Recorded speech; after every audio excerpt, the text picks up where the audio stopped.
All right, welcome back to our self-isolation real estate talks, episode 3.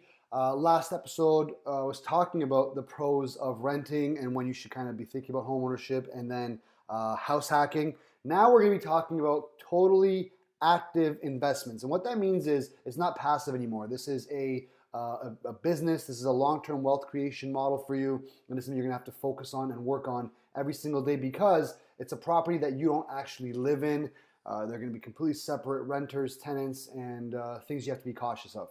So one of the main reasons real estate is such a great investment opportunity, passive or active, is the fact that it will never go to net zero. It's never going to go completely worthless. There's always going to be a worth attached to it because it's providing shelter, something that everybody needs. It'll go through the ups and downs of a market cycle, but in the long run, you can't really see a property going completely zero unless it burns down, and you should have had insurance on it, and hopefully that doesn't happen. And in addition to that, real estate investing allows you to leverage. When you're buying in the stock market, you've got to come up with the $100,000 to $300,000 you're coming up with in cash. If the bank is fronting you the money, they want that money by the end of the week. When it comes to real estate, you're able to leverage. You can buy that property with as little as 5% down, but usually 28% down without getting CMHC involved. Now you can have rentals as a single family, a duplex, triplex, fourplex. Every bank is different. Some banks consider anything over 4 to be a commercial unit or commercial mortgage, and other banks will do up to 6. So everyone's going to be a little bit different. But I compare 2 and more units, similar, and then the single family on its own. Single family is going to be more so student rentals, executive leasing, or just dealing with a regular family.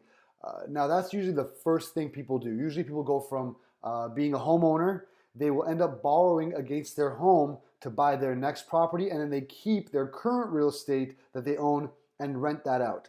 If that's the way you're going about it, I highly recommend it. I actually tell a lot of my clients, never sell real estate. In the long run, you're better off holding on to it if you're financially able to actually maintain that, of course. But in the long run, the real estate's going to be worth more. Everyone always says, oh, I wish I never sold that house. I wish I kept it.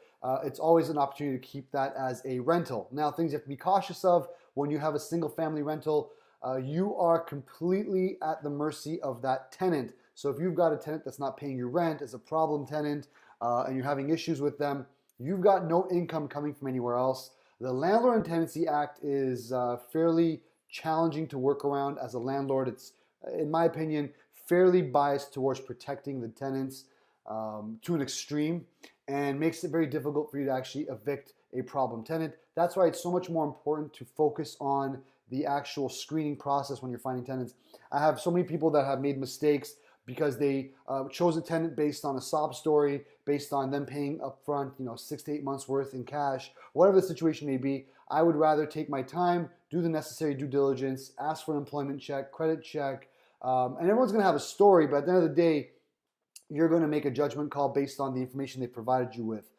You're still going to help people out, but you want to make sure that if it's somebody that's had multiple issues with tenants or landlords, they've got really poor credit, there's a high chance they're not going to pay you, and that's going to completely throw you off your game. So single family is definitely a little more high risk, but easier for people to get into because it usually transitions from their primary residence.